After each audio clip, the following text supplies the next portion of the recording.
Hello guys, আসসালামু আলাইকুম। আশা করি সবাই ভালো আছেন। ইনশাআল্লাহ আপনাদের দোয়ায় আমি বেশি ভালো নেই।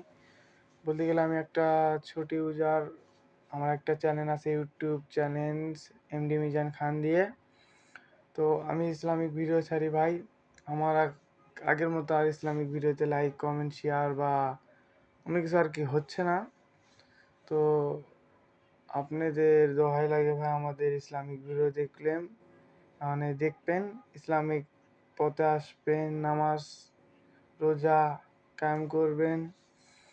ভালো থাকবেন ভাই, আমাদের ইসলামিক ভিডিওর পাশে থাকবেন। তো আমি জানি না আমি আপনাদের কাছে কি করেছি বা কি ভুল করেছি। তো গান বাজনার ভিডিও দেখেন আপনারা সবাই, সেটাতে লাইক কমেন্ট শেয়ার করেন। আমাদের ইসলামিক ভিডিও দেখলে আপনারা এড়িয়ে চলেন ভাই। তো ইনশাল্লাহ আল্লাহর কাছে একটাই দোয়া, যেন আপনারা ইসলামিক ভিডিওতে লাইক কমেন্ট শেয়ার করেন আর স্কিপ করেন না ভাই আমাদের ভিডিওগুলা। আগের মতো লাইক কমেন্ট শেয়ার যেন আমরা ফিরে পাই, আল্লাহ এটা আপনাদের কাছে দোয়া। সবাই ভালো থাকবেন। আসসালামু আলাইকুম।